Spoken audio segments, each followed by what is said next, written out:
Hi everyone, welcome to our Marketing Matters question time session. Thank you so much for joining us. Just to apologise in advance for any coughing, croaking or spluttering that might come from my side of the camera. Yeah, not feeling 100% at the minute. I'm Jane, I'm the membership manager here at Social Enterprise Scotland, and for those who don't know, we're the national intermediary and membership body for social enterprises across Scotland. The plan today is to keep the session as informal as possible. So I'm just going to cover the basic Zoom rules initially. So if everyone can stay on mute while we have presentations from the panelists, that would be much appreciated.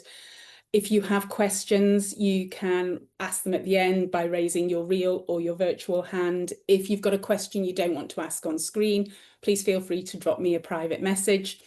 You can use the chat to introduce yourselves, ask any questions that way, or also to share any experiences that you've had around marketing in whatever shape or form that comes. And also, if you've got any resources that you're happy to share as well. I think one of the things that we like to do in these sort of sessions is kind of share knowledge amongst ourselves. And then just a heads up that there'll be a short evaluation survey that I'll pop into the chat at the end of the session. So that just helps us evaluate sessions and plan future ones. So if you could complete that, it will take 2 minutes of your time. And again, would be much appreciated. Okay, and I think finally, just to confirm that we will share the presentations and speaker details with everyone following the session, so don't feel that you have to scribble furiously as we go through. So I guess most of you will know Social Enterprise Scotland is running 4 thematic social enterprise networks. We have one around employability, health and wellbeing, sport and activity, and community spaces. They're free to join for anyone who is a social enterprise thinking of being a social enterprise or a social enterprise looking to take over the world, although that wouldn't necessarily be very democratic or inclusive, I guess. I'll pop the link into the chat later if you're not already a member and would like to sign up. So we had a few network meetings a couple of months ago, and from that we teased out some topics that came up consistently throughout the sessions, and marketing was one of them. So here we are. I guess, I mean, marketing's vital for social enterprise, whether it's about promoting your products and services or whether it's about promoting your social impact or both. But it is an area we know that some organisations have issues with, whether it be from a capacity point of view, a confidence point of view. So we're hoping that today's session will help change that for you. It is your opportunity to ask any burning questions that you have, share any experiences that you've had. What we're going to do is we're going to start with a short introductions from our fantastic panel, each sharing a quick snapshot of who they are and what they do, and then they'll answer one question that I've put to them around social enterprise. After that, we'll open the floor to your questions. So whether you're putting them in the chat, whether you're coming onto the screen to ask them, it's entirely up to you. So I think without further ado, I will hand over to Doug from Bold, who's going to kick us off. Doug, hi. Hi everyone, thanks for coming along. I am Doug from Bold Studio, and I'm just going to get my presentation up and running. Great, so we are a design, branding, campaign studio based in Glasgow. We work all over Scotland, the UK, and internationally as well. Here we are. So we are a social enterprise ourselves, an award-winning, in fact, social enterprise based in Glasgow that helps charities, social enterprises, and ethical businesses to thrive and increase their impact, sustainability, and growth. What we do is we're a full service agency, so we do everything that you'd expect of us. They're all listed out there, but essentially we help our clients on a timeline to achieve their branding or campaign by starting usually with a workshop, always actually, with a brand workshop or a campaign workshop, and moving through a strategy into a design process, into output items, which will inevitably include websites, animations, social media packs, and so on. So end-to-end journey, really. This is the sectors that we work across as it relates to the social development goals, but you can see it's quite varied. We work in almost every third sector area, really, with probably more in animal welfare at the moment, where we're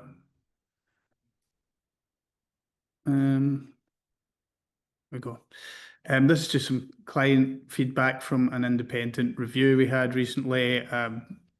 All extremely high. I think they were probably being very polite.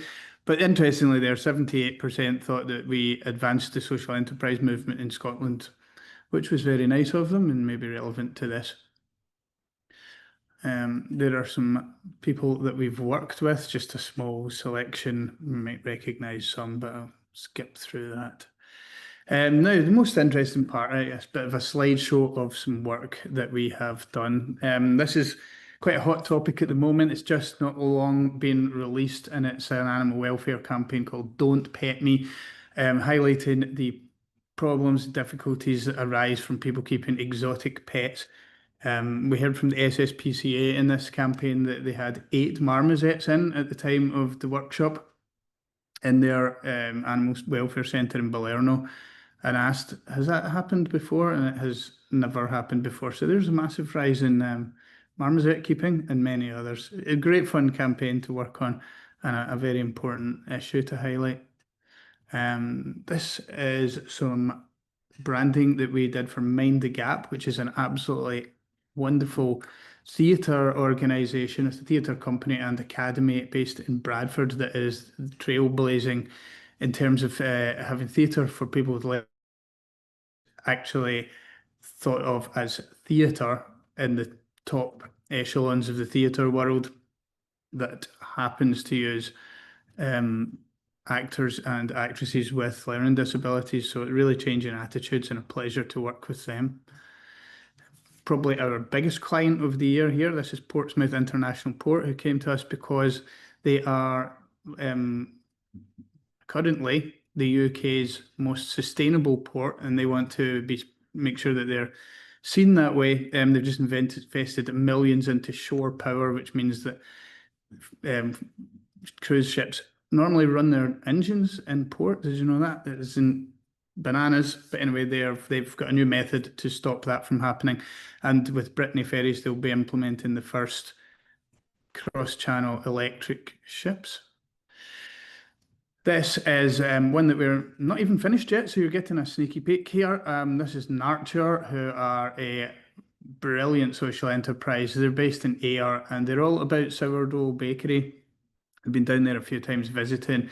They've got young people in doing master craft baking, and that is powering a whole bunch of high street regeneration, which is also creating art studios, art workshops, and all kinds of stuff. It's soon to be a cafe bar in Ayr. Really great. And we're particularly chuffed with the new branding that they've really embraced their ideas and come along with us on this one. So you'll see that art is at the heart of everything we do, kind of features there when art is highlighted out of the word nurture in there. But we're in a hurry, so I'll skip on. This is Planning Aid Scotland.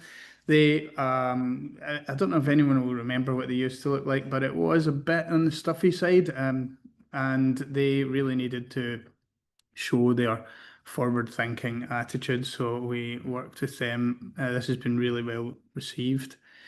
We've got some big clients too, the Big Issue Group. We don't do the magazine, but we do their annual reports and so on. So that is there. And then campaign. We love to work on campaigns, and this one has been ongoing against farmed fishing, which has got all sorts of environmental problems. This one is to encourage chefs and restaurants to take farmed salmon off the menu. And this one has now reached out to Iceland, Greece, Australia, USA, and Canada. This was a big award-winning campaign from last year. It's called Unbound the Greyhound, and it is along with One Kind to encourage the Scottish Government to ban greyhound racing. It's had 22,000 signatures, and that was ages ago. It will have gone up since then, which was enough to push it over into being seriously debated in Parliament, and looks like it's going to actually go ahead and, as we say, put dog racing out of its misery. This is just another, so not all of our clients are social enterprises, so this one works closely with social enterprises. It is called Common Future, but you might know it as John Gilbert Architects because they haven't actually pushed this live yet. This is their new look, showing their social and social side, really. And finally, this one is for the Promise Scotland, which is their strategy to deliver a new deal for care experienced young people between now and 2030. And it was really to create, it's all very technical how this is all happening, but it needs to be accessible and family friendly and, able to be read by everyone and understood on many different levels. So we came up with that. We also do illustration in-house. So there are a few examples of that.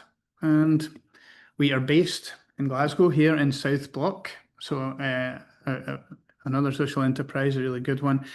Down in the Merchant City, we're a social enterprise ourselves, of course, and our impact strands are supporting the sector, a program called Campaign for Change, which you might remember our old one, Brand for Growth, that is flipped over and has now become Campaign for Change, which is self-funded from our own profits and helps usually charities or groups to achieve a campaign where there would be great benefit, but they would otherwise struggle to resource it. That is going to be an animal welfare campaign in the coming year, and we also bring in students to work with us on it. And we're also ambassadors of Clean Creatives, which is a global movement to stop creative industry working with the oil industry. And there we have it. So thank you. I can stop sharing now. Lovely. Don't know how I was doing for time there. Sorry if that was over. You weren't too bad. Thanks very much, Doug. That was great. I realise it is only a snapshot of these organisations that we're giving you, because I think the most useful part of the session is hopefully when you get involved with your questions. And I think it's really, I never thought about it before, but when you were talking about the ports, you must learn so many interesting pieces of information doing the work that you do. So yeah, fascinating. Thanks, Doug. One of the reasons I love being in this kind of work. No, I can imagine.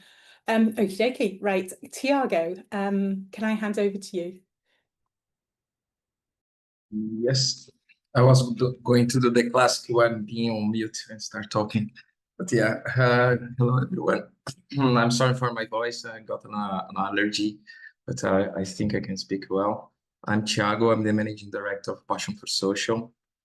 And well, we have been working since 2018. While I'm speaking, I'm sharing my screen as well. And our mission is to create sustainable employment opportunities for disabled people and other people with diverse backgrounds. So our idea is to create a virtuous cycle of inclusion, well-being, and quality of life by offering marketing solutions to the organization. So we work, of course, with property as a social enterprise, and then we reinvest in training, advocacy, and all parts to help in the disability justice. One of the things that we often do is hiring the team to learn and get the experience in the field. So we see beyond their ability, their disabilities. So we see their abilities. So we invest in their abilities. Today we have from 15 to 25 people working in the team, and 80% of the team are disabled. And many people ask, how can we do that? It's just by adjusting the model, the business model. And everyone works from home. Our entire team works from home. This was before COVID, so since 2018 we have been doing this. And we work also in flexible time. So everyone works in the time that they can produce best. And this is one of our differentials, because we can get the most of each one of the team and still deliver a very high standard of quality for our clients. So it's as I said, it's a virtuous cycle in there. So as I said, we had a very big diversity in the team. So 82% are disabled, 59% are women, 23% are from other diverse backgrounds. And also the experience varies, like from 1 to 5 years, to 5 to 10, to 20 plus years, like myself, 27 years already working in marketing. And so we have a very big range of experiences in the team, which helps a lot, because we can we have a cross-generational integration in the team, which brings us a lot of differentials. So what are our differentials? First of all, we, as Bold, we also deliver a full stack design and marketing solution. So we have branding, brand storytelling, graphic design, web design, social media campaigns, and so on. But we do all that using accessibility. We also deliver accessibility audits, accessibility testing for websites, and mostly digital accessibility that we offer. And we do that across all our creations and materials.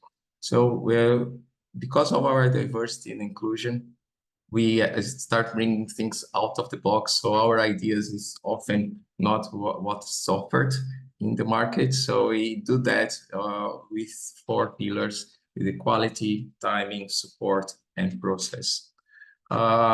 We are just going through some of the work that we have done.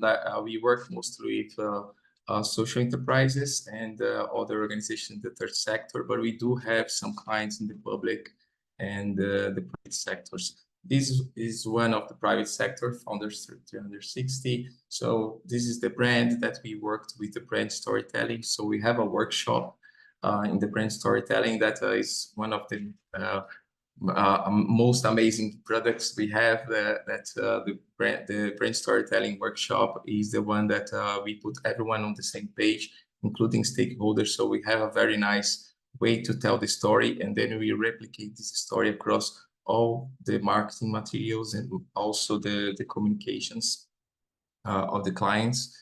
So we have the community catalyst, for example. So I'm just going through some work that we have done, and just for you to see how we deliver the work and so on.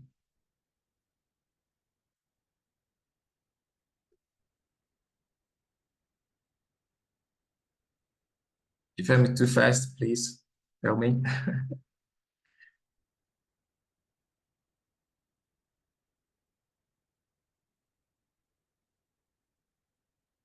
And that's it. We also deliver the websites, and one of the things that challenges us most is the embedding everything on accessibility. So that's one of the differentials that we have. And that's me, Jayne. I think I was faster than Doug. Then we can catch up. Thanks, Thiago. That's great. I think we can all agree that we're going to have some very visually interesting and exciting presentations today. So thank you, Thiago. That was great. I'm now handing over to Jenni from Media Co-op. Hi, Jenni. Yeah, hi everyone. Thank you for inviting me to speak. I'm Jenni, and I'm from a unique creative agency based in Glasgow called Media Co-op. I'm here today wearing two hats. So I'm the animation producer, which means that I kind of oversee all the animation and motion projects that we have in Media Co-op. But also, maybe familiar to some of you in the room, I'm also the youngest person on the team, which makes me the de facto social media manager. That being said, I am coming here today with my, tail between my legs a little bit because we've been very, very busy recently and our social media is looking a little bit depressing. So do as I say, not as I do, basically, as we go through this chat today.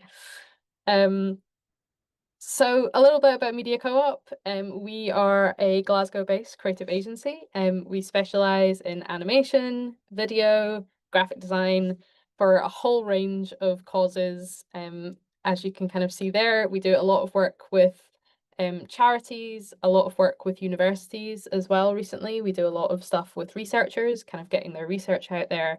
But, Media Co-op has been going for over 20 years at this point. So there's basically no one that we haven't worked with at this point.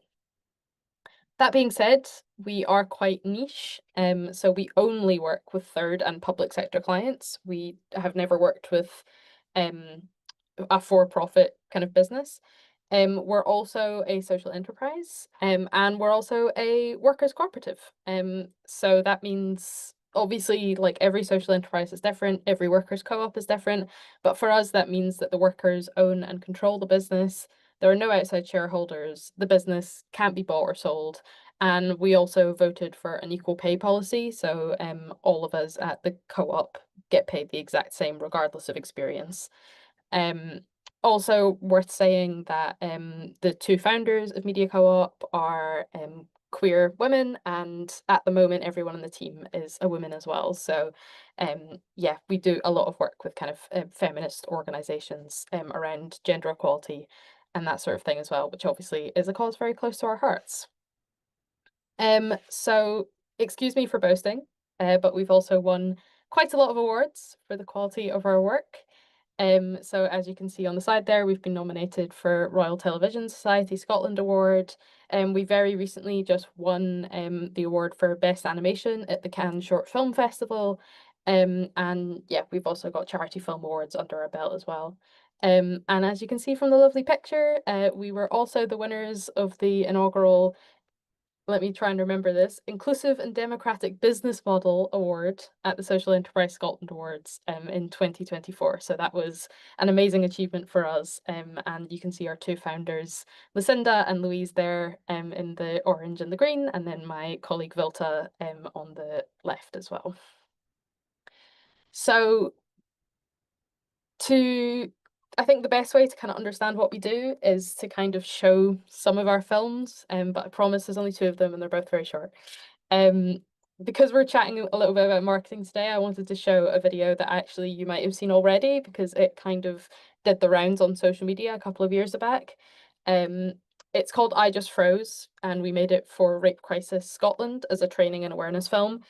Just a quick little content warning, it is about sexual assault, so if that's something that you don't want to deal with this morning, which is totally fine, just click away, turn off your volume. It only lasts a minute and you'll be able to come back shortly. So hopefully this works. Please give me a thumbs up that it's working. I always thought if it happened to me, I'd fight back. But actually, I just froze. I thought I'd scream and shout,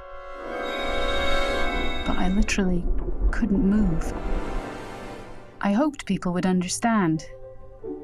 They didn't. In reality, none of us knows how we'd react to being raped. Our brain goes into survival mode and our instincts automatically take over.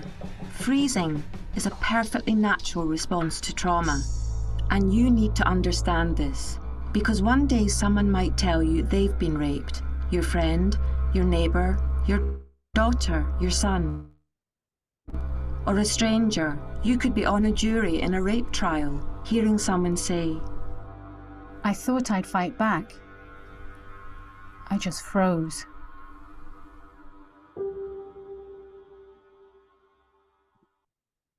So yeah, this film was a big hit on social media. Obviously it came out quite a few years ago now, which is crazy to think of, but it got over 131,000 views on Facebook and 12,000 views on YouTube. We also made a print campaign. We made tote bags and stuff as well for them. So it ended up being quite a very successful campaign for Rape Crisis Scotland, and I still kind of see it pop up occasionally on my social media feeds, which is really nice. Now, oh, and it was also, forgot about this slide, it was also featured in a lot of news outlets, so BBC News, Herald, Sun, Daily Mail, and lots more. So it really did make a big splash in Scotland. Now, I've got another film to show, which is really short, and it only came out recently, so I don't have a lot of social media stuff to kind of share on the back of this one. But I thought, as people who all believe in collaboration and making the world a slightly better place than how we left it, you might enjoy kind of watching this and come away feeling a little bit inspired. So this is a film called Be Part of It, which was commissioned by the West Midlands Ownership Hub, and it features the words of Jasmine Gardozzi, who was the Birmingham Poet Laureate. And here is just a wee snippet of it.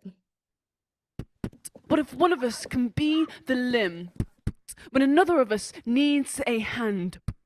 What if one of us can be the whole backbone? And what if that means we can all take a stand, so be part of it?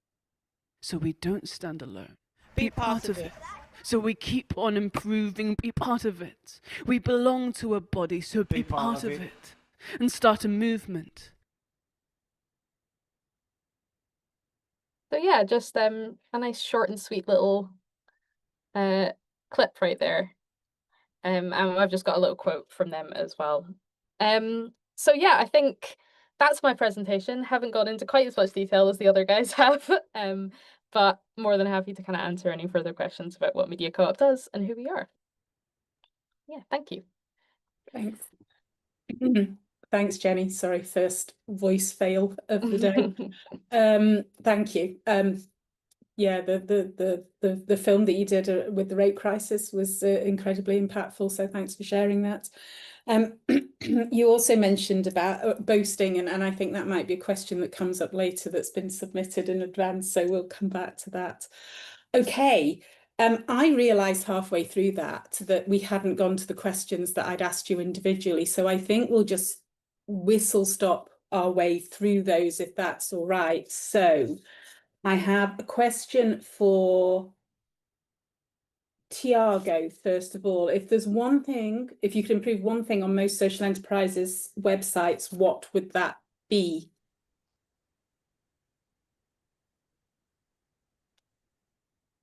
Sorry, Jane, I got a connection. Could you repeat the question? Sorry.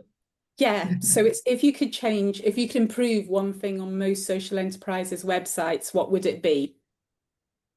Well, I think I mentioned before that we work with accessibility. That is definitely accessibility. 97% of the websites in the world are not accessible, and even the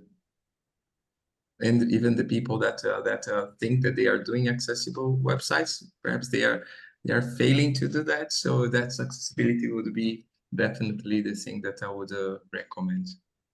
Lovely, thanks, Thiago. Doug, I'm coming to you with your question, which is, what's the biggest misconception social enterprises have about marketing? Well, I think the thing, if there's one single thing that I deal with every single day, it is reminding people to turn the tables and see everything from their audience's point of view. That's probably going to be my answer to every question today, or it's going to be featured in there. It's stop looking out and step outside and start looking in. So really understanding the audience is vital, and seeing things from their point of view is vital, and don't just start writing from your own point of view or creating. It also applies to the question before. The most common thing I would change about any website is stop writing it from here's the encyclopedia of us, aren't we wonderful, to the seeing it from the other way around, and less is more, weighing it for the reading commitment that you're likely to get from that person, or the viewing commitment that you're likely to get from that person, rather than what you wish they would pay attention to. Great, thanks, Doug. Very wise. Jenny, your question was, how can small organisations attract media coverage without a PR budget? Yeah, I mean, it's something that we speak to our clients a lot about, because they'll make you know, beautiful animations and beautiful films, but then not have any idea how to get more people to see it. So what we would usually say, and it's something that we do a lot as well, is start small. So kind of look around for topical news stories, and think about if there's a way that you can get a mention or a quote in a story that's related to what you do but isn't about you. So what in your work kind of sheds light on a larger issue, and how can you position yourself as an expert on that issue? If you decide that you do really want a big story for yourself, you've got to do something that no one can ignore. So learn what makes a good news story, learn how to write a good press release. So a little couple of paragraphs with all the key facts, plus good rights cleared, like copyright free visuals and quotes. Basically, you just want to make it as easy as possible for an editor to take what you've written and turn it into a finished news piece. And on that note as well, you just want to, you know, foster those relationships with journalists, meet them through social media or networking events, and just be as easy as possible to work with. Because yeah, as we all know, print journalism and web journalism is very, very stretched at the moment. So you just want to make life as easy for them as possible. But yeah, I think start small and then be impossible to ignore is my 2 bits of advice. I like that advice. I think just start somewhere as well, you know, is often the thing to do. Okay, thanks all three. We are now back on track. Adam, I'm going to come to you as our final speaker. And then I'll ask you the question after you've done your presentation. Over to you, Adam. Okay. Hello, everyone, and thanks for coming. My name's Adam Pigot, and I'm a brand strategy specialist and identity designer. I'm based in Glasgow, but I work with clients across the UK, focusing exclusively on organisations with some form of social agenda. I help them connect with the people they need to reach to maximise their social impact and to achieve their strategic objectives. Using the power of branding as a force for good, I like to think. There are 4 strands to my work: brand definition and development, training and mentoring in brand communication, brand strategy, research and consultancy, and the design of visual identities and brand assets. Sometimes projects will involve all 4 of these strands working together, weaving in and out of each other, and at other times it's only one strand that's needed. It all comes down to what the client needs. The services I offer have been developed to be as accessible and affordable as possible. So they're all designed specifically for social impact organisations. They're designed to suit folk with no previous experience of branding. They are structured to provide different levels of input. They can be delivered online or in person. And quite a few of my workshops are available on a pay-what-you-can basis.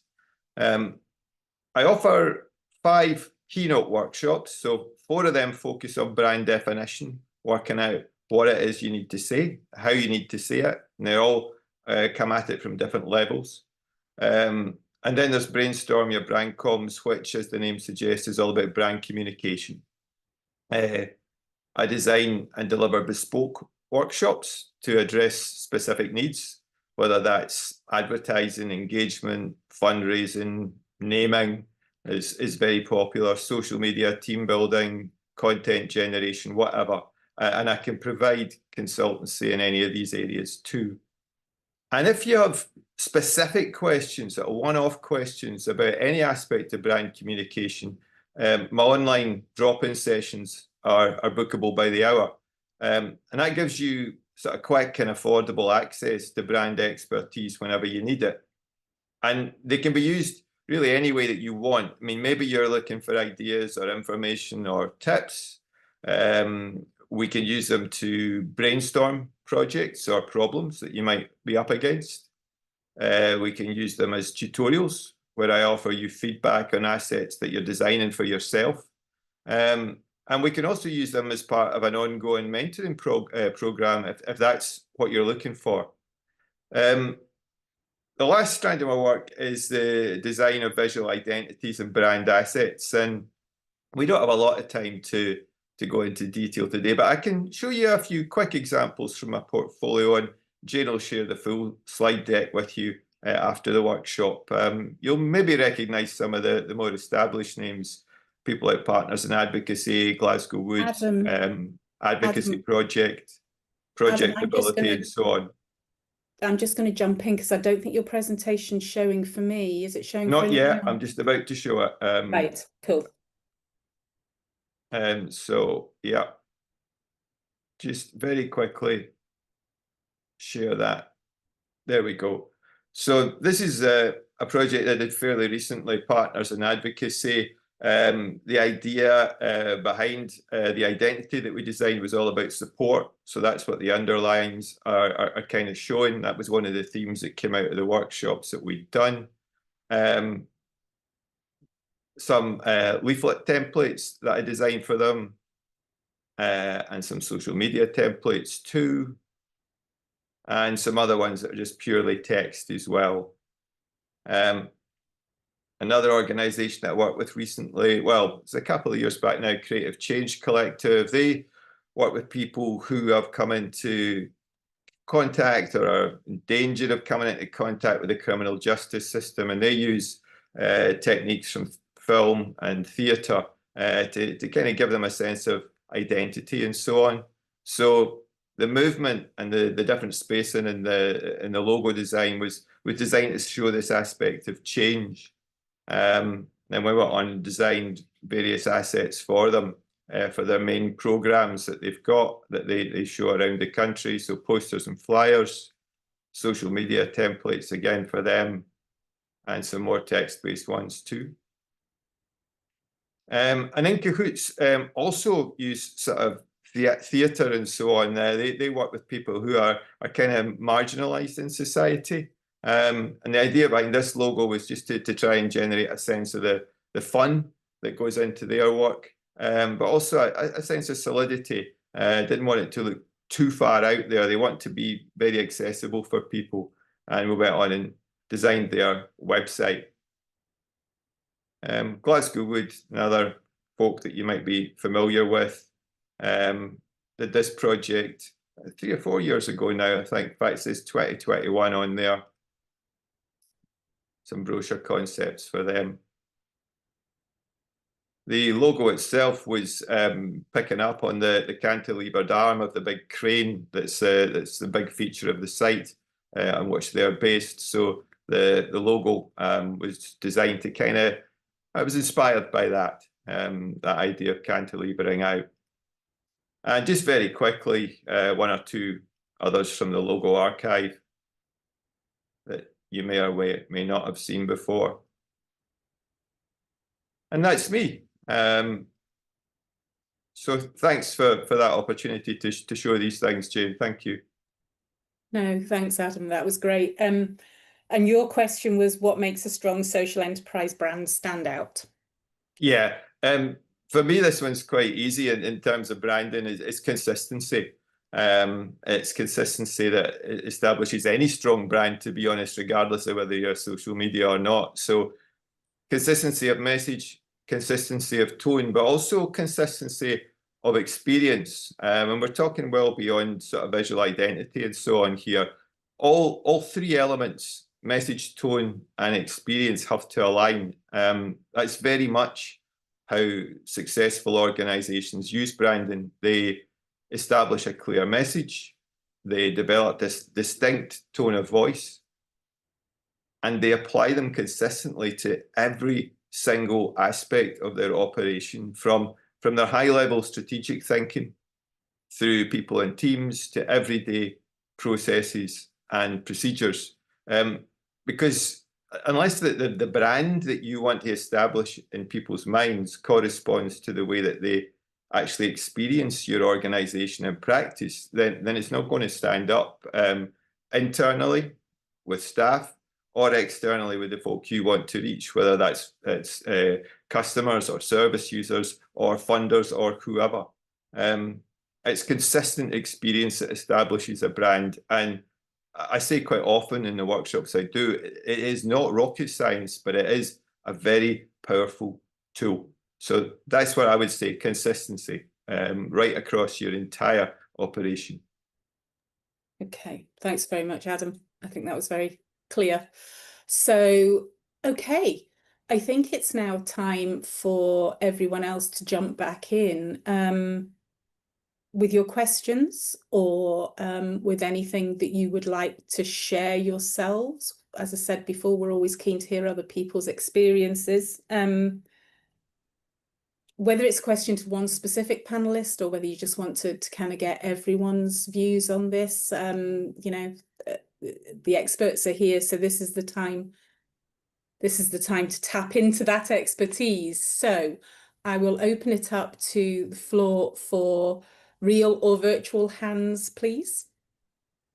Otherwise, you'll get another question from me, and I'm not sure anyone needs that. So, hi, Lindsay, were you coming in for a question or just putting your camera on?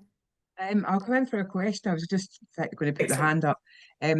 So I'm Lindsay McGee. Currently, I'm a freelancer who does business and soft skills people you can training for the third sector. And so I'm probably going to move on to being a social enterprise. And I'm just not sure if I should consider that I need to rebrand or if I can just use my name and go forward. So I just wasn't too sure, and seeing as you've got 4 wonderful experts on board, that they might be able to give me some guidance. Okay, excellent. That's I think that's a perfectly legitimate question, Lindsay, when we've got people in the room who can help with this. Who wants to come in first on that? I'm quite happy to go first if that suits, Jane. Okay. Thanks, Adam. Yeah. Lindsay, I think it really very much depends on what you're trying to achieve from the organisation and the idea of becoming a social enterprise. I mean, a social enterprise in itself, by its very nature, kind of usually implies that there's a few folk involved, and in that case, it wouldn't necessarily be all sort of focusing on yourself. So coming up with some kind of name and overall identity would be appropriate. But at the same time, if you are sort of front and center of the business, if everything is sort of built around you, then you are the thing that's unique. You're the unique selling point.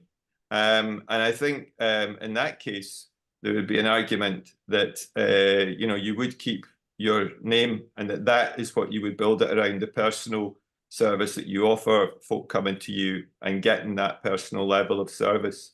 So I think it really depends on what your sort of long-term vision is there as to which route you go down. Okay, thanks, Adam. Does anyone else want to, Thiago, Jenny, Doug, anyone else want to jump in on that? I think Adam said everything. It's exactly on point. And I think the main question is, do you want to scale up? Do you want to make the business or social enterprise live without you? I think that's the main point you have to answer. And if you want to have more people working and you want to work as a collective, then of course you need to change it. But if it's on the way that, as Adam said, you are the center of the business, maybe not. So it depends on how you want to do the business from now on, I guess. Okay, thanks, Thiago. If I can add, if that's okay, if it helps. So my background is commercial training, and then I came to the third sector. So it is my name that tends to get me some of the work that we bring in. So my concern is that if I move too quickly to a brand name, that I lose that identity that people know me for, and therefore I can't grow. So then I guess the next question, if it's okay to ask, is it silly to know you might need to rebrand later and just go with your name at the first part of it? Or is that a mistake to start that way? Okay, thanks, Lindsay. Doug? I can try and answer that if you like. So what you have at the moment is some level of brand equity as a person that is known. At the moment, you said you're a freelancer, so you actually are working by yourself. Are you going to be continuing to work by yourself, maybe give or take assistance or so on? Or do you see yourself upscaling largely? I think it depends how it goes. So one of the things that I don't anticipate is that a lot of commercial quality trainers would jump away from their commercial wage and come and work for a pay what you can sort of model. So I actually don't know. I'd love that it got that big, that it did have more people, but at the same time, I might only be the only deliverer doing the training. So it's still a big question mark for me, really. Yeah, well, it makes a lot of sense to retain the brand equity by that the known the awareness that you have already built up and people seem to know you. I think that sounds like short term that is the way to go. And if things change, then that would be a change of circumstances that might necessitate renaming, rebranding. But then you know it's not like everyone's going to forget about you. You have the opportunity to educate and train your existing customers. The ones that know you are the ones you have access to. So you would then be able to say, like, we're now this and I'm still here. So I don't think you would find that it had been a massive mistake to continue with your own name for the meantime. Thank you, everyone. Just to Thanks, add to Doug. that, if I might, I remember going to talk about this guy who'd bought a company in Ireland that he bought it outright. He assumed he owned it, but he didn't realize that he didn't actually own the name. And he found out 5 years in, and he had to change it at that point. And he said he was just dreading it. And he said it was a wonderful experience talking to all these clients and contacts that he hadn't spoken to for ages. And he kind of was half joking. He said that if he had his own way, he would change the name of his business every 3 years because it invites that contact. But there is a sort of interim thing or an in-between way that you could go. You could have the name of whatever the organization is, and then buy Lindsay McGee if you're still the principal sort of that folk know initially. And then slowly but surely that little add-on could just get dropped and people sort of know you that way. So there's many ways to do it if you felt it was appropriate. Great. Thank you so much. Okay. Thanks, Adam. Thanks, Lindsay. I like those questions. We've got a few questions in the chat, which I will go to. I'm guessing you'll have seen them all, panelists, but anyway. So could each of you share one practical tip that a social enterprise could apply to boost digital visibility? And is there a kind of digital channel that would provide the best return? So let's go with Jenny first for that. Ooh, I mean, this is a really tricky one because it really depends on your audience and who you're trying to reach. And also, like if we're talking about kind of social media channels, they all have kind of pros and cons, and it very much depends on who you're trying to reach as well. I would probably say, again, do as I say, not as I do. But consistency is probably the most kind of important thing that you can do.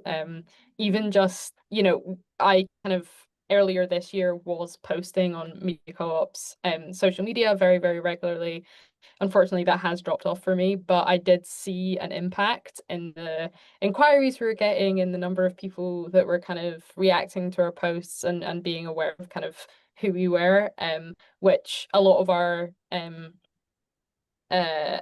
clients are word of mouth, and even just posting a couple of times a week got us closer to the front of the algorithm and meant that clients that we maybe hadn't spoken to in a couple of years were able to were reminded that we existed and got in touch again. So yeah, for me, I think consistency no matter kind of whether that's posting on LinkedIn or whether that's, you know, committing to making a new blog post and boosting SEO, like kind of every week, every month, then I think that's kind of the most important thing. But again, yeah, don't look at our social media and hold me to that. Okay, thanks, Jen. And is there a kind of recommended number of posts or maximum posts per day on any channel? Not that again, it's just so dependent on your own business and also on your own capacity. I would usually stick to, so I've also run communications for a medical research charity. And in both for Media Co-op and for that charity, I stuck to about 3 or 4 posts a week. So, you know, it really depends. Like, you've got to just kind of test stuff out and see, you know, what gets the most engagement, what gets the most, like, you know, what time of day are you posting as well? Like, when are your clients gonna be kind of, or your customers gonna be kind of online? So I really recommend, there's lots of kind of social media tools that you can use to kind of give you those details.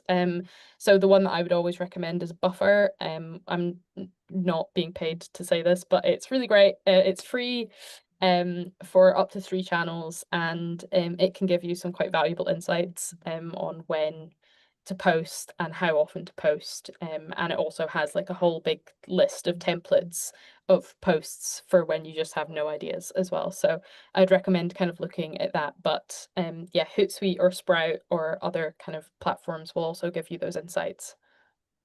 Thank you for being very BBC there, Jenny. Right, Thiago, do you want to come in on that one? Boosting digital, or one practical tip to boost digital visibility and the best digital channel, I guess. Definitely. I think I'll start from the last question. The digital which digital channel would provide the best return? I think Jenny said that it depends on your audience. Like if your audience is on Instagram, you should be on Instagram. If your audience is in TikTok, you should be in TikTok. So it depends on your audience. But going to the practical tip, I'd say, I don't want to sound like a broken record, but accessibility, digital accessibility is one of the things. Because when you're not just being inclusive on writing the right and writing the proper way, using the emojis and so on, but we also playing with the algorithms. So the algorithms, when they understand that you're accessible, they are going to rank you best in the social media platforms, on the search engines and so on. So most of the SEO practices, they overlap accessibility practices. So by saying that, like you're going to rank best on the social in the search engines like Google or Yahoo or Bing and so on. Also, you are going to get like your if you pay ads as well, the ads are going to show to more people because the algorithms can understand that you are more accessible, so more people can read it. So if someone has low vision, for example, or even they use screen readers and so on, or they are dyslexic, and you write the correct way, all your posts or your website and so on, you're going to rank best, and so you are going to boost your digital visibility. There are some research that say when you implement accessibility on your website or even in your posts, you increase by 20 to 30% your traffic in your channels. So it's something to consider. But very few people talk about this because most of the websites, so still the research is still not that I would say that relevant, because the websites that they are accessible are so few. So we cannot say for sure, but just by being accessible, you can get that. Of course, when more websites and more people get accessible, these increments going to lower. But I think the main point in there is writing, having digital accessibility, you're going to get more digital visibility as well. Right. All right, thanks very much, Thiago. Adam, then Doug, do you want to come in on those two questions? Yeah, certainly happy to do that. I mean, I'm kind of thinking, you know, it's about writing stuff or putting out content that's genuinely going to be useful and will get shared if you're looking to sort of increase your visibility. So thinking carefully and actually sort of running a campaign in a way that is about sharing information that folk will find useful, that relates to your brand. You know, the sort of standard example that's often given, you know, if you are a bike shop, for instance, I mean, share some of the tips and so on that folk can use, and it may well share on to other bike associates as well. And if you become known as a source of useful information, you're giving it away for free. But folk will come aware of you. They will start sharing it with their friends. And each time you put out a video or, you know, a PDF, whatever it is you might be sharing, it will increase as folk share it more and more widely, and folk actually begin to come to look at you and bookmark you and so on. So yeah, I think thinking very carefully about the content, making it useful and making it something that folk will want to share. That's what I would suggest. Great, thanks, Adam. Doug, have you got anything you'd like to add? Just a snippet to wrap it up. I would say concentrate your efforts where your audiences are. Don't just go for every single channel. Try and do well on the ones that matter, and be realistic about what you have time to do it and plan for that. So, you know, it's one thing having grand plans, but try and make it manageable for yourself and then be consistent as a result. Thanks, Doug. Consistency is coming up quite a lot, isn't it? Okay, next question. Somebody's saying that they've worked with PR agencies in the past to great effect. Are there any Scottish social enterprise PR agencies? Folks? I don't know if they are a social enterprise exactly. You would have to check, but they are socially minded anyway. There's one called Quantum Communication, which I met at the gathering, but I am not. You know, I don't have any reason to recommend them. It's just if you needed a lead in some way, they are socially minded, I know, and usually involved in their sector. Thanks, Doug. Yeah, I've heard of them. I don't really know much about them. Anyone else? No. Okie dokie. Fair enough. Next question. If anyone wants to come in and ask their own questions from the chat, please do feel free to raise a hand, and it saves people having to listen to my croaky voice. But the next question is, what would a ballpark figure be for a realistic budget to engage a marketing agency to produce assets for a social media campaign?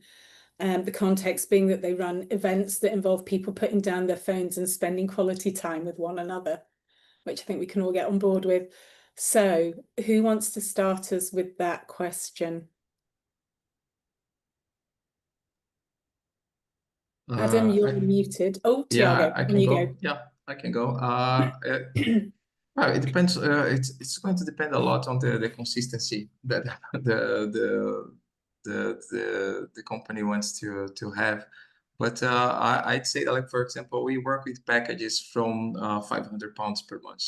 You know, like and depends a lot on the frequency, depends a lot on the level of creation, depends on the story that we are going to tell. So in this context specifically, you are doing the opposite. So we are communicating to people on the phone or on a device to say stay away from it.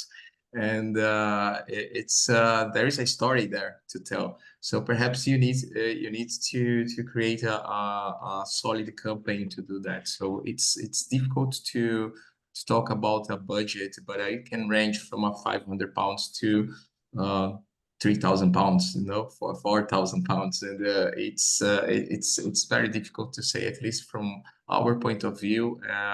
we would need to get like a more detailed brief and discuss it. And sometimes things that are possible, at least at Passion for Social, we can engage by creating some assets or templates that even the client can post themselves, and still be on the brand, not to elect to use our designers and so on. Of course, it's great to have the clients with us, but we try to find ways to create the maximum impact, because as social enterprises, we always think about the impact of our clients as social enterprises as well. So how can we help them in the best way? So it's the budget is going to be it would be pretty much like according to the brief.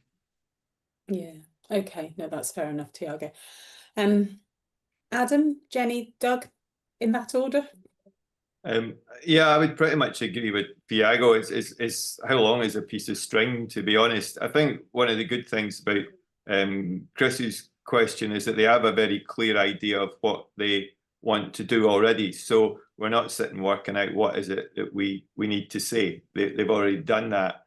But I think it will also depend on what capacity or capability that Chris has in-house to produce things. So if we can produce templates, as Thiago said, then obviously he can do a lot of the groundwork himself. If he can't and he's needing a lot of graphics put out, then it's going to cost more. So really it is coming down to a detailed conversation. I mean, off the top of my head, I would certainly say that the sort of figures Thiago gave are accurate. I think I would certainly be thinking around about 2 or 3 grand, something like that, would be required.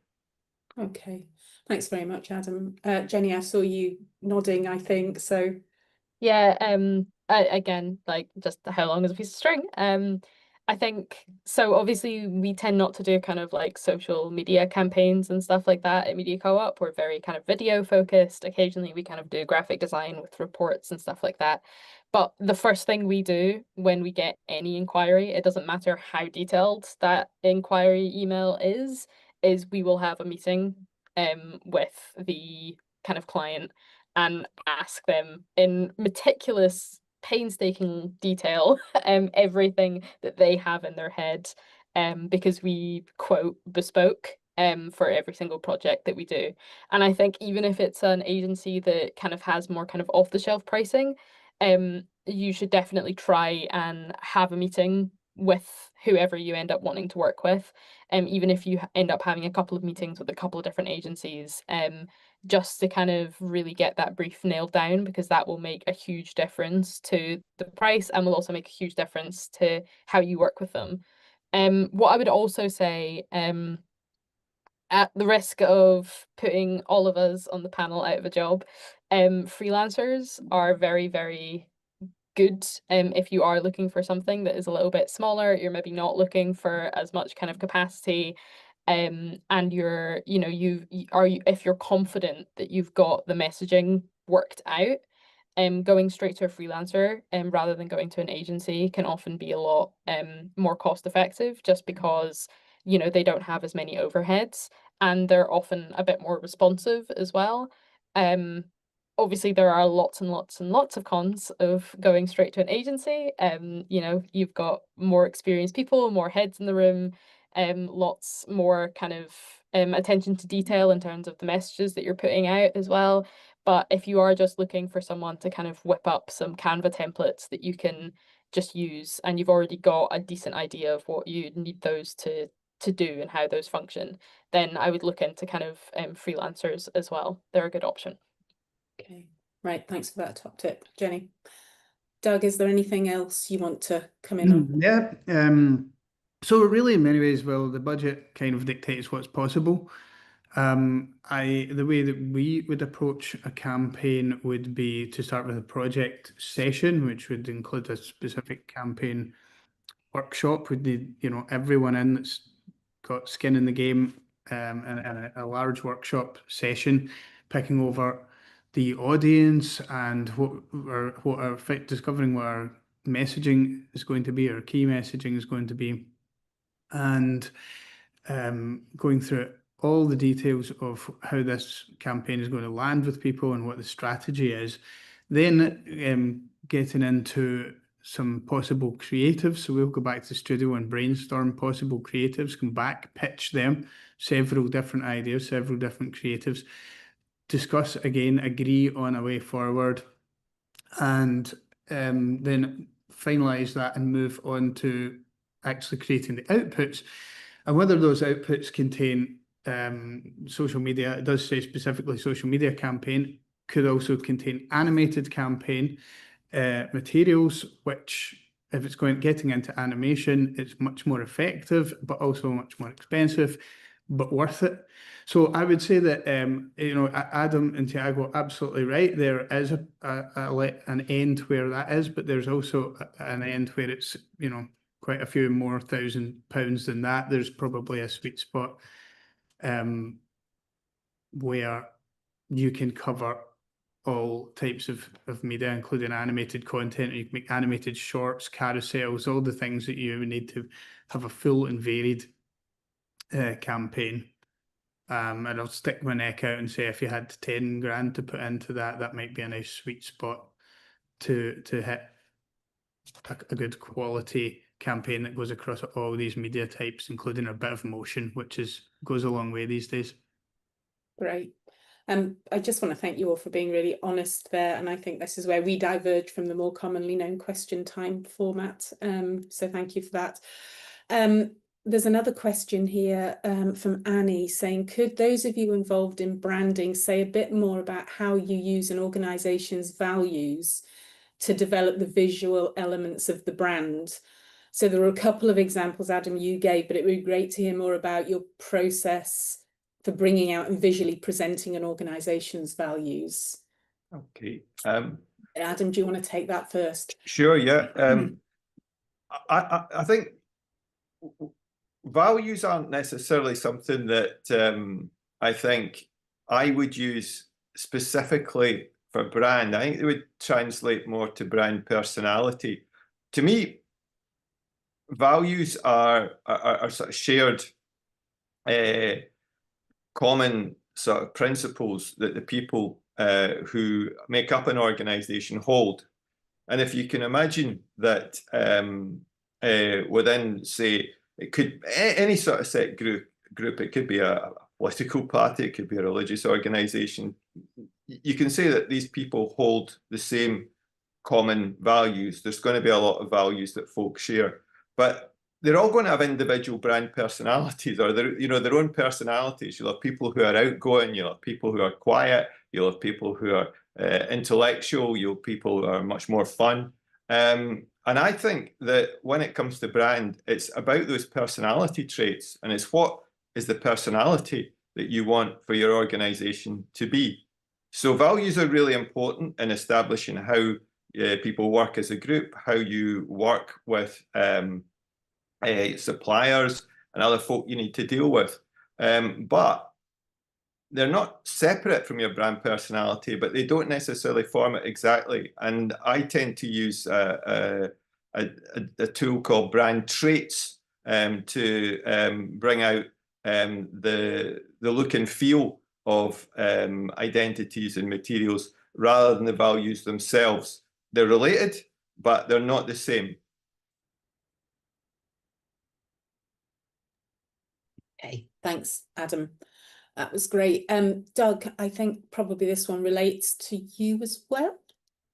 Yep. I mean, I think that brand, the values, if we look across, especially across the third sector, you're going to find a massive similarity people list out as their values. And in the world of branding, we are looking for the things that set you apart. So brand characteristics might be a better way of putting it than brand values. I think, Adam saying traits is different terminology, but I think the same thing. The things that set your organization apart from the others is the thing that will glue you to your specific audience. So that's what you want to bring out. And maybe that is what you mean there by values, because I've heard it called brand values as well. But when you're brainstorming them, the things that set you apart, fill a sheet, get your team together, fill a whiteboard with all the things that are your characteristics and the things that set you apart. And when anyone says professional or quality, then you just like put that aside, because if it's something that you could say, well, anyone operating in this space would need to have that. Anyone operating in, something would need to be professional, for instance, then that's not a difference. So put that to the side, find the things that set you apart, and then later find a visual, the clothes that you will wear to match with that, and to set that, set the scene that should fit. Thanks, Just Thiago.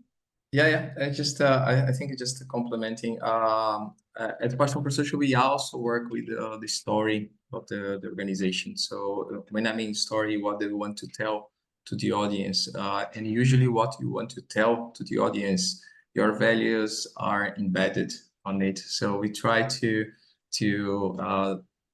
transform the story into visuals. And then we have some resources that we use, like the psychology of colors, the psychology of fonts, that help with the like bringing to life the visuals and so on. And I think the most important here is understanding what you want to tell to the audience, and most likely your values are going to be embedded in a hidden way there in the message. Okay, thanks, Thiago. Jenny, did you want to come in on this one? I don't really think I've got anything else to add other than what everyone said. We're not massive on branding at Media Co-op.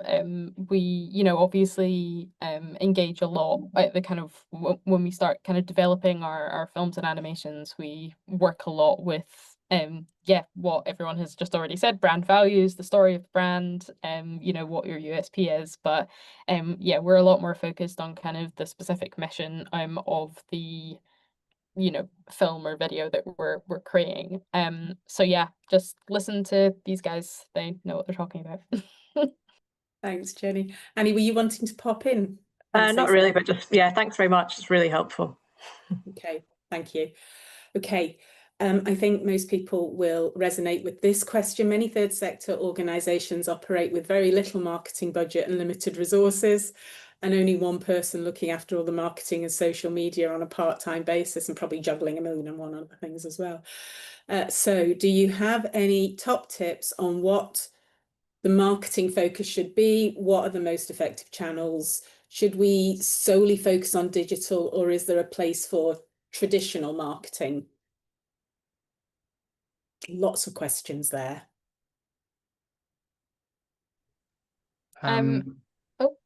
Sorry, Doug, on you go. You go, Jenny. I spoke recently. I was just gonna say, I mean, again, very similar to kind of what I was saying earlier. I think consistency, no matter what kind of channel you end up going for, is like the most important thing. If you're gonna if you're gonna do any kind of focus on anything, I would say just focus on being consistent. I would also say that I don't think for a media co-op anyway, especially if you're an organization that's working with other kind of social enterprises or anything like that, I would 100% say that digital marketing isn't it is a really, really important, obviously, but it's not your only tool. We do a lot of in-person events, and we'll do a lot of kind of networking, and we'll come to webinars like this, and we'll put our hands up, we'll ask questions, we'll speak to people afterwards. And I think, you really can't underestimate the importance of just person-to-person networking and talking.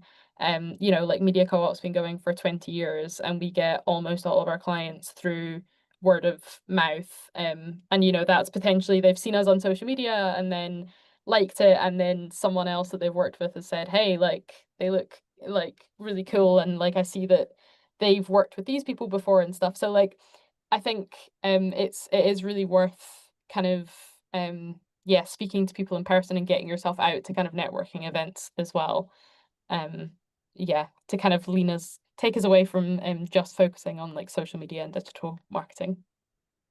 Yeah, thanks, Jenny. I think we would echo that as well as a membership organisation. Most of our referrals come from other Social Enterprise Scotland members, or the outreach that we do. Okay, who would like to go next on that question? Doug? So just a kind of a unique thing about the sector is in the world where it's the private sector world, where it's usually one thing that is going to one audience, we are wrestling with up to 4 audiences. We often commonly as a social enterprise have customers who buy things that generate the profits that service a beneficiary group. So there's another audience. We then also have another audience of funders and supporters, where some of our funding could be coming from, or our livelihood, or our goodwill. And there could be more than that. We might be trying to recruit trustees and volunteers. So there's another route as well. So we've got multiple audiences all the time, and it's one of the most different things about the sector. How to most cost effectively market a social enterprise that doesn't have a lot of money, I would say, is concentrate on how you present yourself to other people, and which is shorthand way of saying branding. So a solid brand consistency, and that doesn't mean go and get a logo. It means understand how people are perceiving you and help them to understand it correctly. Then putting that out on digital channels, the ones that are best suited to your audience. So, we put a lot of our stuff on LinkedIn and Instagram. I think it would be fair to say we more concentrate on those than any other channels, because we think that's where you find industry bosses, marketing managers, and CEOs. Who's one of our main target audiences, and the design world is on the other one, and people who care about designs and such, like that's Instagram. So making the most of the channels that suit you best, I think, and maintaining consistency, and making sure that the things that you show up in other words, the brand style that you have, whether it be heavily designed or not, or something simple, but that it's consistent and it represents you well. Great, thanks, Doug. Appreciate that. Okay, Thiago, Adam. Just to complement, I think I'm looking for another perspective as well, because it's very common to find in the social enterprises, as was the person here that Laura said about a one man band or one woman band, in the one person band in the organization. And it's very helpful to have some consultancy from marketing professionals and agencies and so on, even if it's in the beginning, or to help to come up with a comms plan. And I'm not saying that you need to pay for it. Sometimes you can get mentors or other people that can help you with like as a sounding board, even to your strategies. Because once you have a good strategy, a good comms plan, the things go more smoother than you would imagine to go. So I really recommend, if you don't have the means to pay for a monthly support or an agency, it's good to have like at least an initial comms strategy session with professionals that can help you to go forward. We have done that with some clients, and it really worked. Like the clients, they could take off their brands by themselves, but they had a structure, they had a plan to do. And just going to the other end about the traditional market marketing, we did have a client not long ago that we did a door-to-door action. Like we hired someone to knock doors and deliver the leaflets and things. and we had a lot, like 10 to 15% of return of the ROI in the return over the investment, because it was great. And then if you get any marketing tool, the average is 3%. So when you get like a 10 to 15% on that, because there were like 3 different regions, so we had like a blend. One was 15, the other one was 8. But on average, like 10%, it was a really good one. It was traditional marketing. So it depends on the audience, depends on where you're located, depends on who you want to target. And as you said, like a word of mouth sometimes is more powerful than any social media. So it's important to understand the audience and who you're going to talk to. And as one point that Doug said, that I think it was really, really on point, is because as a social enterprise, we have so many audiences to talk to.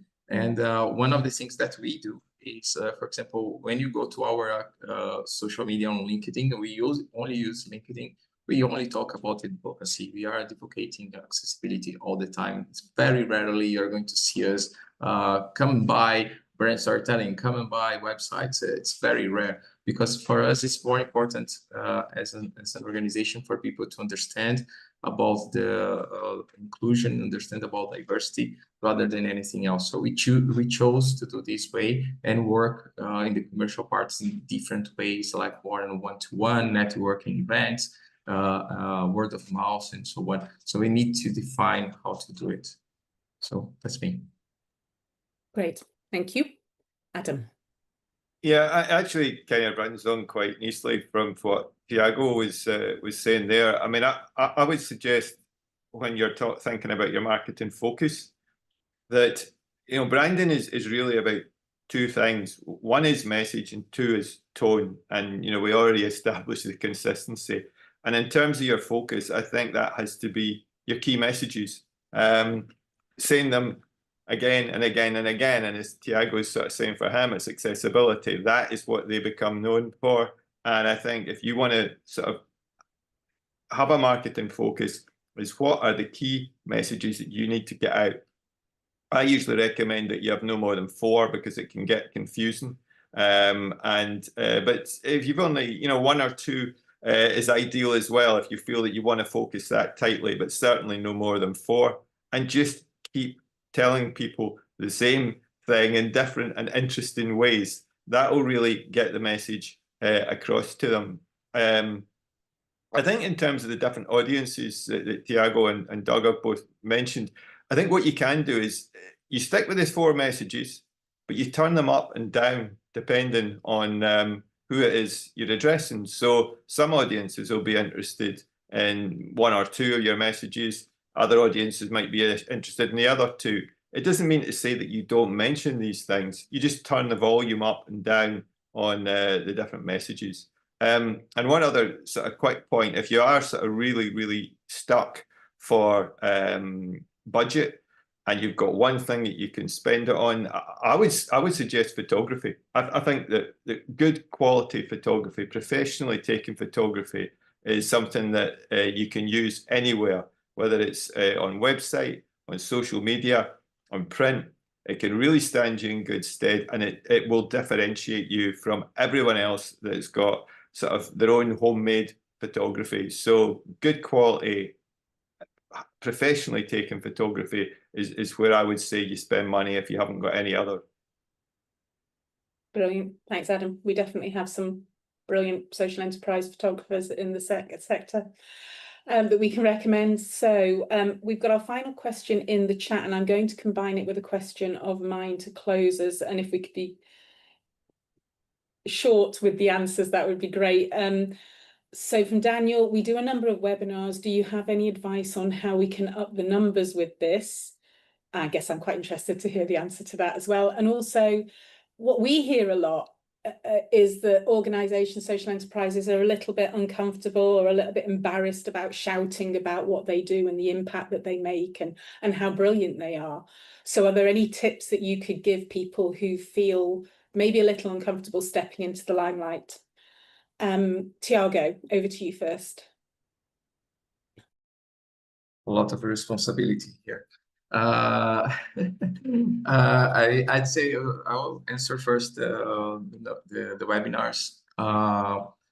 I'd say that we talk about consistency all the time. I think the word for the day is consistency and accessibility, just to play mine. And when we also run webinars. We had more success when we started communicating the webinars 2 months in advance. It's one thing that really brings the numbers up, like when you start, because people have time to schedule, and they put in their diaries. They can hear more about the webinar. They can look more about the webinar. People can refer. So you give this time, especially when you are doing things on social media. For example, sometimes your message is going to appear 1 week later in the time in the feeds. So it's important to start early. So 2 months would be ideal for that, and also look for partners to replicate your message. So we use, for example, some organizations that can put in their newsletters, like Jayne or Social Enterprise Scotland or Catalyst, and there are so many organizations that resonate with your mission. So you can approach them and then maybe do a quid pro quo thing, like you advertise theirs, they advertise yours, and so on. So it's important to have these partners along the way, and be patient about that, because you need to build the numbers and build the reputation of delivering webinars. We delivered for 2 years. We delivered a program, and in the last webinar we delivered, we had like 150 people in the webinar. It was very niche webinar, and they had like 150 people attending it. And but it took a long time, because in the first webinar that we started, it was like 15-20 people. So if you deliver a number of webinars, be patient to grow the numbers as it goes, and keep the consistency of the messaging. That's me. The other part of the question about one suggestion of how people feel more comfortable shouting about how brilliant they are. I think my suggestion is, think about your mission. Like your people need to know about your mission. So if you are accomplishing your mission, you should be comfortable enough to talk about it. So it's why you exist, right? So that's the tip. Great, thank you. Doug. Okay, super quick. On the webinar, just one pearl of wisdom is all I have. But we had a client recently who had this same issue. Consistency, same word again. Consistency saved the day, and it was actually when they changed it to be very easy to say. It was the last Friday of every month is the webinar. It really worked for them. That calendar worked for them, but when people were able to lodge in their mind last Friday of every month, same time, same place, they were able to get more consistency of audience through being more consistent. And the other part, how do we get over organizational shyness? I would say try and get some of your own cheerleaders to describe you, do a bit of brainstorming about what it is we do well as a team.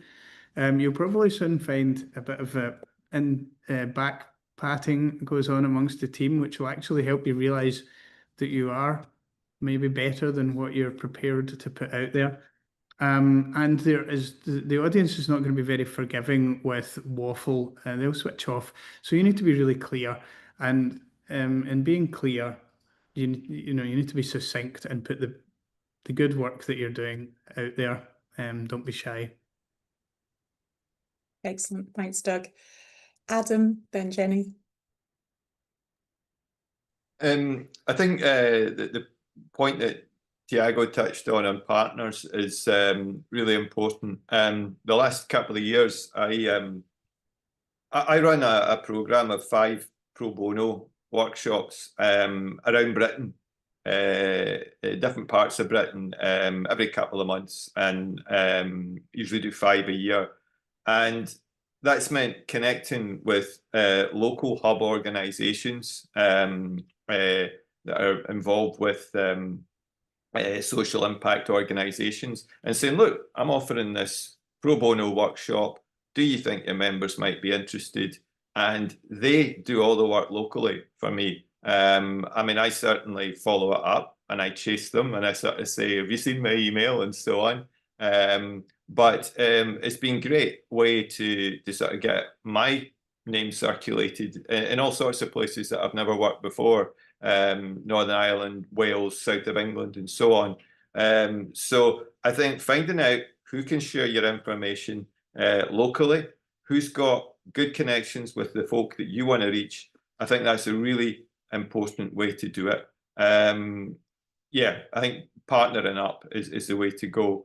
And in terms of shyness, I think just try it. I'm actually quite a reserved person naturally, and I never really got into webinars and stuff until the pandemic came on, and I thought, oh God, I'm going to have to do my workshops on Zoom. Oh, this is going to be awful. It turned out they were actually better.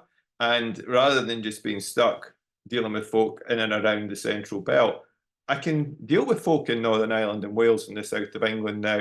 And much to my surprise, I seem to be quite good at it. But it was not something that I thought I would ever do. So give it a go, push yourself. We're only here once, and you know, what's the worst that can happen? What's the worst that can happen? But I think you'd grow into it. I think most people would. Yeah, thanks, Adam. And Jenny. Oh, all the good points have already been taken. Yeah, yeah. I mean, I immediately just off the back of for the webinar thing, off the back of what Thiago was saying, like getting partnerships is really, really important. And don't feel weird about it either. So I think probably like at least once a week, Media Co-op gets a DM from another organization that we've worked with in the past, whether that's like a charity, a social enterprise, anything, anyone that we've worked with in the past will get messages from them being like, hey, can you like share this and send it out to your kind of audience as well. So you're not the only person that's, you know, making those connections and trying to kind of get your kind of events and stuff out there through kind of other people. In terms of kind of selling yourself, it is difficult, and it can, I think, especially Scottish people especially are not very good at it.